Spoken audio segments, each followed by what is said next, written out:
म्हणजे याला म्हणतात पूर्ण वर्ग पद्धती. काय म्हणतात? पूर्ण वर्ग पद्धती. शांत बस ग. समजलं असेल त्यांनी एकदा लक्ष द्या. आता x चा वर्ग अधिक x बरोबर काय? वजा 20 बरोबर काय? 0. म्हणजे x चा स्क्वेअर आहे. याच्यामध्ये सगळ्यात पहिली टर्म म्हणजे काही मेथड आहेत, काही रूल्स आहेत, ते आपल्याला फॉलो करावे लागतात. पहिले काय करायचं? इथला जो x आहे त्याचा कोइफिशियंट काय पाहिजे? आपल्याला 1 पाहिजे. म्हणजे त्याच्या पुढे जो नंबर आहे त्याचा जो सहगुणक आहे तो नेहमी काय पाहिजे? 1 पाहिजे. आता इथे 1 आहे तर करायची गरज आहे का? नाही. रूल पहिला काय सांगतो? x coefficient of the x काय? x इक्वल टू काय पाहिजे? 1 पाहिजे. दुसरा रूल काय सांगतो आपल्याला? याच्यामध्ये काय करायची? इथं जो c आहे काय करायचा? c ला कुठे आणायचा? दुसऱ्या बाजूला आणायचा. कुठे आणायचा? दुसऱ्या बाजूला. म्हणजे कोणत्या साईडला आणायचा? कोणत्या? करायची चेंज ऑफ c. म्हणजे c ची काय करायची? आपल्याला साईड चेंज करायची. मग आता c काय आहे इथे? x चा वर्ग जसाचा तसा अधिक x बरोबर हा c इकडे वजा आहे. इकडे आल्यानंतर काय होईल? तो काय होईल? अधिक. काय होईल? प्लस. आता इथपर्यंत समजलं. आता याच्यामध्ये काय करायचं? थर्ड टर्म शोधायची. काय करायचं? थर्ड टर्म शोधायची. थर्ड टी शोधायचं म्हणजे third term. Find T. Third term काय शोधायची आपल्याला? Third term. आता तिसरी टर्म शोधायची. म्हणजे इथं नेमकं काय करायचं? थर्ड टर्म जेव्हा शोधायची असेल तेव्हा आपल्याला काय करावं लागेल? हाफ ऑफ द बी असेल त्याचा काय करायचा? वर्ग. मग आता याच्यामध्ये बी कोणता आहे? पहिल्या एलिमेंट मध्ये एक इक्वेशन मध्ये काय असतं? पहिला ए, पहिल्याची किंमत आपण मानतो ए, दुसऱ्याच्या किमतीला मानतो बी आणि तिसऱ्याला मानतो सी. मग आता इथं बी काय आहे? फक्त 1. काय दिलेलं आहे? 1. मग 1/2 गुणिला बी ची किंमत. बी ची किंमत किती आहे? 1. त्याचा वर्ग. मग 1 गुणिला 1 किती आलं? 1. 1/2 चा वर्ग किती आला? 1/2 चा वर्ग 1/4. एकाचा वर्ग 1, दोनाचा वर्ग 4. आता हे जे आहे चौथा रूल काय सांगतो आपल्याला? जी आपली थर्ड टर्म आली आहे ती काय करायची? दोन्ही साईडला काय करायची? मग आता मला ऍड करायची. Add to both side. काय करायची? बोथ साइडला, दोन्ही साइडला काय करायची? तिला मला ऍड करायची. आता इथं मी काय केलेलं आहे? काय घेतलेलं आहे? x चा वर्ग अधिक x प्लस काय करावं लागेल मला? 1/2. पण ही जी टर्म आहे जेव्हा ऍड करताना, जेव्हा आपण या बाजूला ऍड करतोय या बाजूला, तेव्हा ही टर्म ऍड करायची आणि या बाजूला ऍड करतोय तेव्हा त्याचा आन्सर जे आलेलं आहे ती टर्म ऍड करायची. मग आता इथे आपण ही ऍड केली त्याचा वर्ग. दुसरा आहे 20 प्लस काय? 1/4. म्हणजे हे आन्सर जे इथलं होतं ते कुठे ऍड करायचं? इथे ऍड करायचं. समजलं आता? इथलं इथपर्यंतची टर्म इथे आणि ही टर्म इथे. आता जे इक्वेशन असेल त्याला आपल्याला कॉम्प्रेस करायचंय. कॉम्प्रेस करायचंय म्हणजे याचा लॉंग फॉर्म आहे. आपल्याला काय करायचंय? छोटं करायचंय. काय करायचंय? कॉम्प्रेस. काय करायचंय त्याला? कॉम्प्रेस. मग आता काय करसाल कॉम्प्रेस करताना? असं बघितलंय का तुम्ही? ए चा वर्ग अधिक 2ab अधिक b चा वर्ग बरोबर काय येतं? ए चा हे अधिक बी चा वर्ग. हे शिकले त्याच्या आधी. मग ही टर्म सेम आपल्याला कुठे दिसते? इथे. ए चा वर्ग आहे म्हणजे x चा वर्ग आहे, b चा वर्ग आहे म्हणजे याचा वर्ग आहे आणि 2ab म्हणजे याचा आणि याचा गुणाकार काय येतो? इथे येतो. म्हणून आपण त्याला कॉम्प्रेस जर केलं, त्याच्यापेक्षा सोपं सांगते आणखी. काय करायचं? पहिला जो टर्म पहिला इथे काय आहे? x आहे आणि शेवटचा काय आहे? 1/2 आहे. पहिला x इथं जसा तसा लिहायचा, मध्ये कशा चिन्ह आहे? अधिकचं 1/2 लिहून घ्यायचं आणि त्याच्या डोक्यावर वर्ग. बरोबर. आता इथे आपल्याला करताना काय करावं लागेल? हा काय आहे? फ्रॅक्शन आहे. मग यांची काय करावं लागेल? आपल्याला ऍडिशन करावं लागेल. एक होल आहे आणि एक मिक्स आहे. बरोबर. मग आता याची ऍडिशन करताना आपण कसं करतो? या दोघांचा काय करतो? नेहमी गुणाकार. 20 चोक 80. 80 आणि 1 81. किती आलं? 81/4. आता आपल्याला काय करायचंय? दोन्ही साईडचे काय घ्यायचे? स्क्वेअर रूट घ्यायचे. काय घ्यायचे? Square root. मग याचा स्क्वेअर रूट x चा स्क्वेअर x, 1/2 चा स्क्वेअर 1/2. बरोबर. 81चं स्क्वेअर रूट काय येईल 9 आणि 4चं 2. मग आता हे स्क्वेअर रूट प्लस मध्ये असतात की मायनस मध्ये असतात माहितीये का आपल्याला नाही, म्हणून एकदा आपण याला प्लस घेऊ एकदा काय करू मायनस घेऊ. मग x अधिक 1/2 बरोबर काय आलं 9/2 आणि दुसऱ्यांदा आपण घेतलं x प्लस 1/2 काय आलं -9/2. मग एकदा प्लस घेतले आपण एकदा मायनस घेतले. आता आपण त्यांना सॉल्व्ह करू. काय करू यांना सॉल्व्ह करू. काय करू x अधिक 1/2 बरोबर काय 9/2. मग आता हे 1/2 इकडे प्लस आहे तिकडे गेल्यानंतर काय होतील मायनस. मग इथे x बरोबर काय आला 9/2 -1/2. जर डिनॉमिनेटर सेम असतील आणि फ्रॅक्शन मध्ये असेल तर डायरेक्ट त्यांची सबट्रॅक्शन होते. काय होते सबट्रॅक्शन.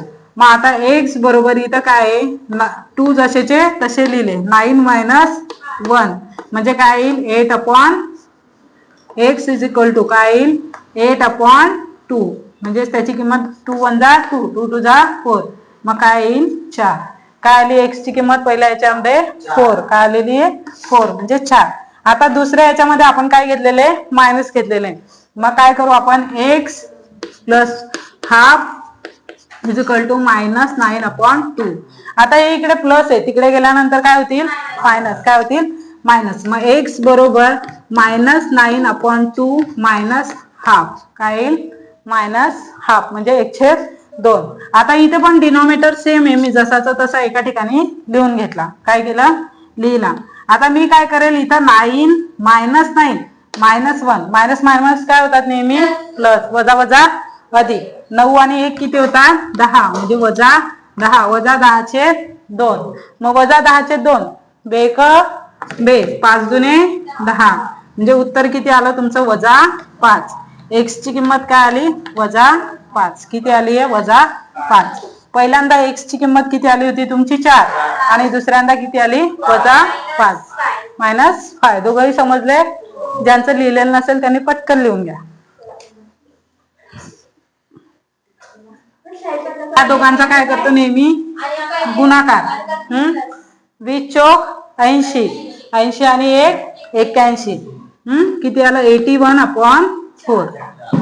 आता आपल्याला काय करायचंय दोन्ही साईडचे काय घ्यायचे स्क्वेअर रूट घ्यायचे. काय घ्यायचे स्क्वेअर रूट. मग याचा स्क्वेअर रूट x चा स्क्वेअर x 1/2 चा स्क्वेअर 1/2 बरोबर. 81चं स्क्वेअर रूट काय येईल 9 आणि 4चं 2.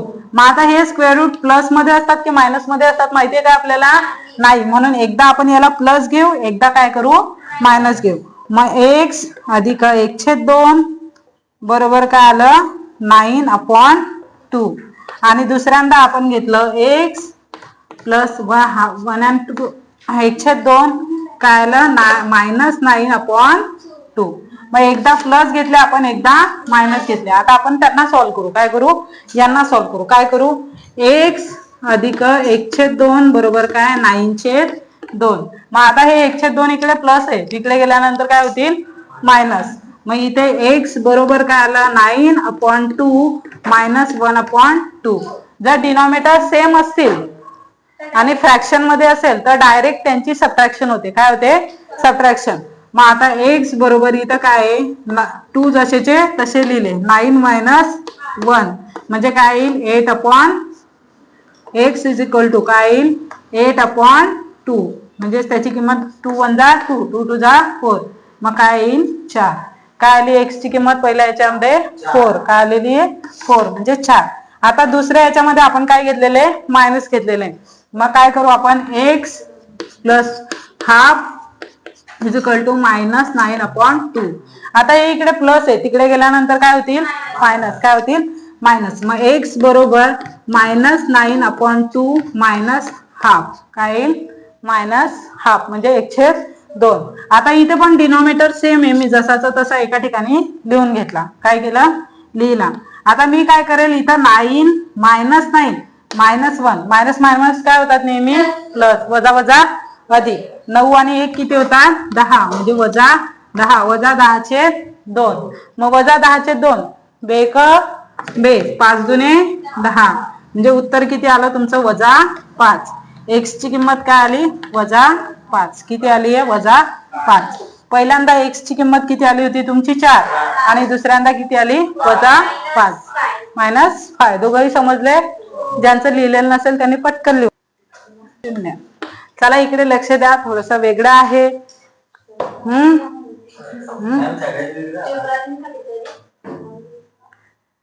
बघू आता. चला इकडे लक्ष द्या.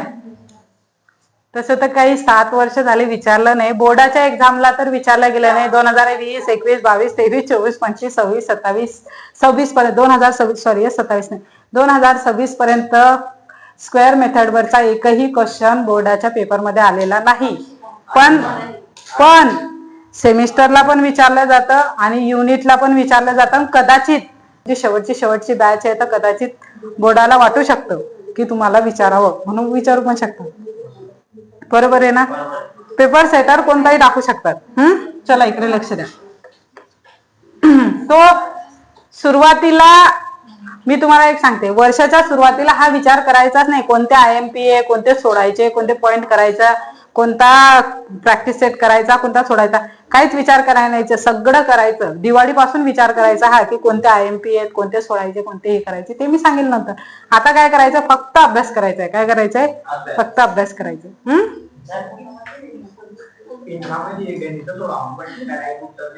सगळे गणित सोडावं लागतील, एका एका स्टेपला मार्क आहे. एक जरी चुकली तर मार्क चालले जाते. चला इकडे लक्ष द्या. सगळ्यात पहिली स्टेप काय सांगितली आपल्याला, एक्सचा जो कोइफिशियंट आहे म्हणजे एक्सचा सहगुणक किती पाहिजे आपल्याला 1. किती पाहिजे 1. पण इथे किती आहे, एक्सच्या जागेवर वाय आहे. वायचा कोइफिशियंट किती आहे इथं 9. किती आहे 9. किती आहे 9. आपल्याला काय करावं लागेल, याला 1 करावं लागेल. मग 1 करण्यासाठी आपल्याला सर्वांना काय करावं लागेल, 9 ने डिवाइड करावं लागेल. मग चला डिवाइड इक्वेशन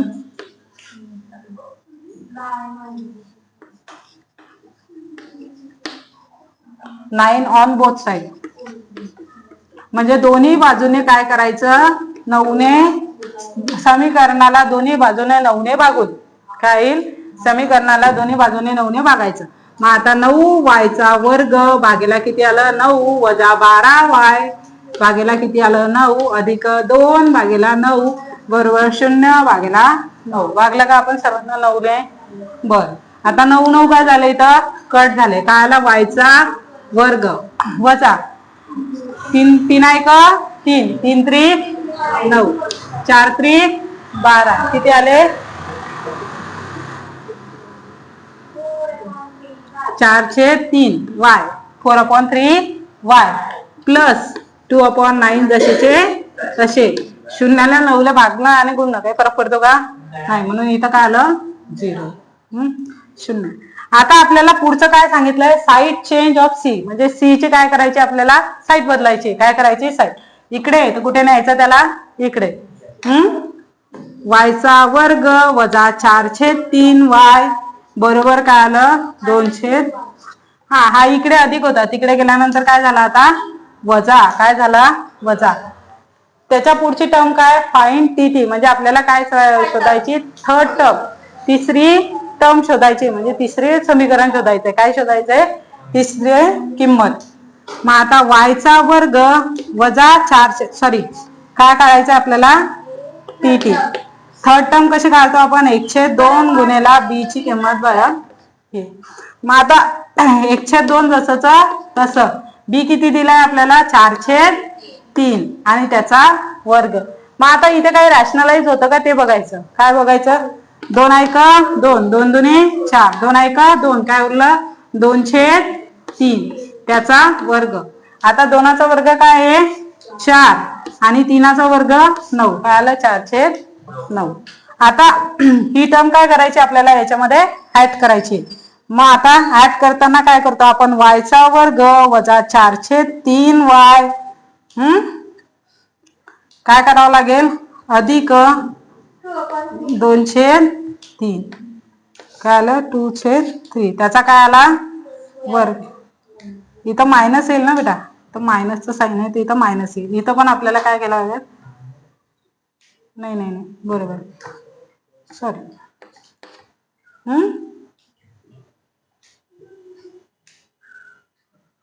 चारशे तीन होता ना, आपण फक्त 403 घेतला, तर याचा वजा 203 वर्ग काय येतील आपला प्लस मध्ये. मग इथे काय येईल आपला वजा 203 चा वर्ग.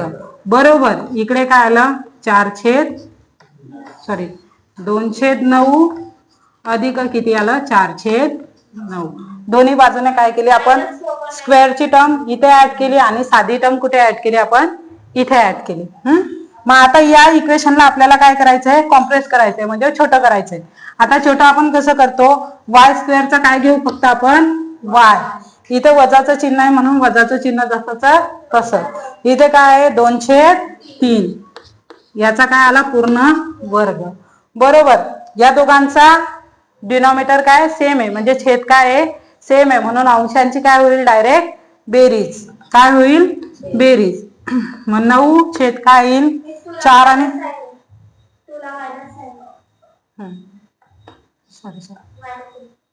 इथं काय लिहिलं आपण छेद सेम आहे म्हणून 9 जसाचा तसा. -2 + 4. मग आता 2तून 4तून 2 गेले किती उरले 2. साइन कोणता येईल प्लसचं. काय येईल y वजा 2/3 चा वर्ग वजा काय आहे काय येईल 2 काय येईल 9. काय येईल 2/9. इथपर्यंत लिहून घ्या. वजा 2/3. आता याचा काय घ्यायचा वर्ग 2/9. आता अशी टर्म असली की आपण इथपर्यंत आल्यानंतर काय करतो त्याच्यानंतर पुढची टर्म काय सांगितले की आपल्याला काय करावं लागेल दोघांचं स्क्वेअर रूट घ्यावं लागेल. काय करावं लागेल स्क्वेअर. कॉम्प्रेस झाला आपला. आता काय करावं लागेल दोन्ही साईडचं वर्गमूळ घ्यायचंय. काय घ्यायचंय वर्गमूळ. आता याचा वर्गमूळ जर घेतलं तर त्याचं काय येईल y वजा 2/3 जसंच तसं. आता याचा वर्गमूळ म्हणजे 2चं वर्गमूळ येतं का नाही म्हणून तो काय आला वर्गमूळात. आणि 3चं वर्गमूळ काय येईल 9चं वर्गमूळ 3. काय येईल y वर्गमूळ 3. आता हे एकदा प्लस असू शकतं एकदा मायनस एकदा अधिक असू शकतं एकदा वजा. आपल्याला माहिती का नाही माहितीये का आपल्याला नाही. मग आता इथं y - 2/3 आपण एकदा याला अधिक लिहू आणि एकदा वजा लिहू. काय लिहू प्लस वजा 2/3 आणि दुसऱ्यांदा y वजा 2/3 बोला वजा 2/3 वर्गमुळात 2/3 √2/3 झाले. आता एका एकाला आपण सिक्वेन्स वाईज सॉल्व्ह करू. पुसूया चला. आता यांना सॉल्व्ह करताना काय करायचं y बरोबर आता हे -2/3 म्हणजे वजा 2/3 आहे. हे इकडे वजा आहे तिकडे गेल्यानंतर काय होतील प्लस. काय होतील प्लस. मग आता इथे काय आले वर्गमुळात 2 वजा 2 म्हणजे अधिक 2 छेद काय आलं जाऊ दे 2 इकडे वजा आहे इकडे आल्यानंतर काय येतील अधिक. इथे आता छेद समान आहे म्हणून अंशांची काय होईल डायरेक्ट बेरीज वजाबाकी. काय होईल वजाबाकी. मग अंश सेम आहे तर जसाचा तसा. वर्गमुळात 2 आणि 2 काही ऍड होतील का नाही. मग तुम्ही याला असं पण लिहू शकता 2 छेद वर्गमुळात 2 ही आली y ची किंमत. याला स्क्वेअर करायला शिका. बोर्डात डायरेक्ट हे आन्सर जर करेक्ट असलं एखादी स्टेप जरी मिस्टेक असली तरी डायरेक्ट मार्क भेटून जातो. म्हणून बाय मिस्टेक जर एखादं साइन आपलं प्लस मायनस झालं इथे जर करेक्ट असलं तर एक्झामिनर काय करतो अरे बॉक्स मधलं करेक्ट आहे आणि व्यवस्थित बॉक्स केला म्हणजे वरतही चांगलं असेल ठीक. हा म्हणून बॉक्स करायचं सवय. आता इथं y इकडे वजा आहे हे इकडे गेल्यानंतर काय होईल अधिक. मग इथे येईल वजा 2/3 अधिक काय येईल 2/3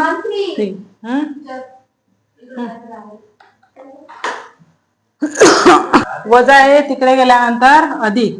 मग आता इथं y बरोबर काय आहे 2 वजा वर्गमुळात काय येईल 2. याला आधी घेतलं त्याला नंतर घेतलं. छेद समान आहे म्हणून एकच लिहिलं. तुम्ही उलट सुलट लिहा काही फरक नाही पडत. असंही लिहिलं वजा 2 अधिक 2 लिहिलं तरी चालेल. हो पण जर सिक्वेन्स फॉर्म मध्ये प्रॉपरली केलं तर असं करायचं. एकदा किंमत काय आली त्याची ही 2 अधिक वर्गमुळात 203, एकदा किंमत आली 2 वजा वर्गमुळात 203. समजलं? लिहून घ्या पटकन. असते जो इथे कोइफिशियंट असेल त्याचा काय करायचं, सहगुणक 1 करायचा. इथे किती आहे 2, आपल्याला किती करायचं आहे 1. मग सर्वांना काय करावं लागेल 2 ने डिवाइड करावं लागेल. 2y divide by 2 plus 9 upon 2 0 divide by 2. सगळ्यांना काय केलं 2 ने भागलं. तिकडे पुढे लिहून दे जा तू, म्हणजे दोन्ही बाजूंना 2 ने भागून 2 2 कट झाले.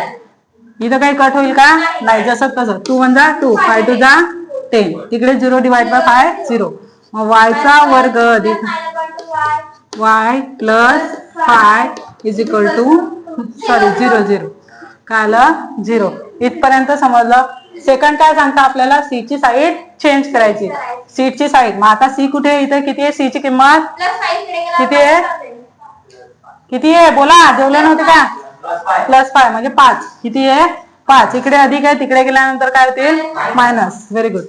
y चा square plus 9 upon 2y is equal to काय येतील -5 वजा 5.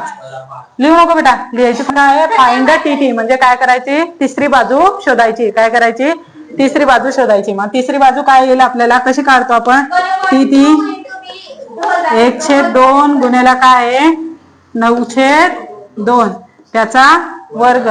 मग आता इथं 9 1 9, 2 2 4 याचा वर्ग, 9 चा वर्ग 81 आणि याचा 4 चा वर्ग किती येईल 16. किती येईल 16. आता इक्वेशनला काय करायचं आपल्याला, कॉम्प्रेस करायचंय. काय करायचंय कॉम्प्रेस करायचंय. मग y चा वर्ग, दोन्ही साईडला काय करावं लागेल आपल्याला, ही जी टर्म आपण काढलेली आहे स्क्वेअरची ती काय करावं लागेल, थर्ड टर्म ऍड करावं लागेल. मग आता इथं y चा वर्ग 9/2y अधिक 9/4 याचा वर्ग. काय करावं लागेल याचा वर्ग. बरोबर. इकडे काय -5 प्लस 81 अपॉन 16 काय येईल 81 अपॉन 16. मग आता इथं कॉम्प्रेस करायचं इक्वेशनला. काय करायचंय कॉम्प्रेस. y चा स्क्वेअर इथं काय येईल, y पहिली टर्म घ्यायची शेवटची टर्म घ्यायची. काय करायचं अधिक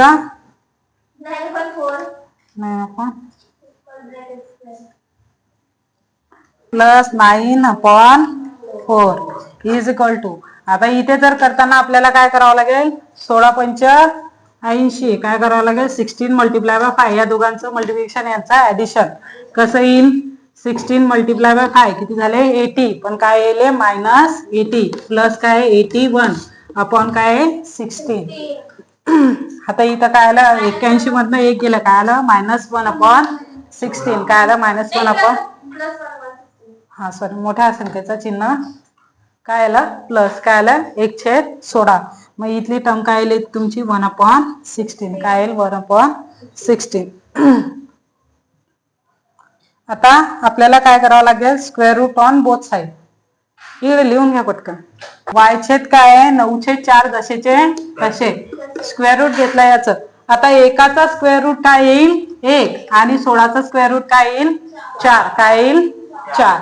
मग आता हे एकदा प्लस असेल एकदा मायनस असेल. काय असेल एकदा प्लस असेल एकदा मायनस असेल. मग y बरोबर आता आपल्याला हे प्लस आहे. इकडे आल्यानंतर काय करू आपण एकदा प्लस घेऊया इक्वेशन मध्ये एकदा मायनस घेऊ.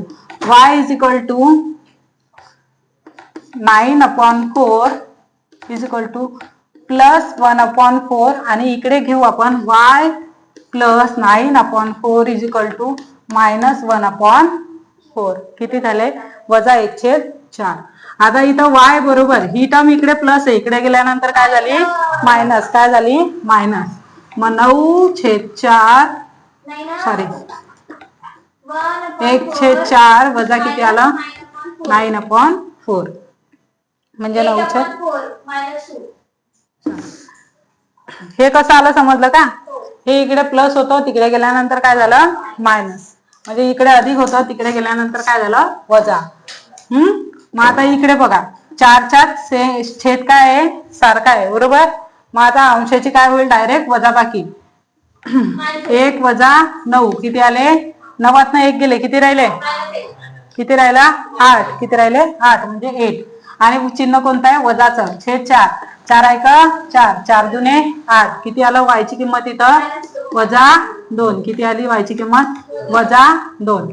आता दुसऱ्यांदा आपल्याला काय सांगितलेलं आहे? याला ब्रॅकेट करून घ्यायचं. दुसऱ्या याच्यात काय सांगितलंय? इकडे मायनस आहे, आता हे प्लस आहे, तिकडे गेल्यानंतर काय होतील? मायनस. मग y बरोबर काय झालं? -1/4 वजा 9/4. छेद काय आहे? सारखा आहे आणि दोन्ही काय? वजा वजा आहे. काय? छेद सारखा आहे. -1 आणि हे किती आलं? 9 आणि 1 किती आले? 10. किती आले? 10. पण कशी चिन्ह येईल? वजाचं. 2 दुने 4, 5 दुने 10. काय आलं? वजा 5/2. मग y ची किंमत काय आली तुमची इथे? y बरोबर -5/2. किती आली y ची किंमत? -5/2. एकदा काय आली y ची किंमत? -2 आणि दुसऱ्यांदा काय आली? -5/2.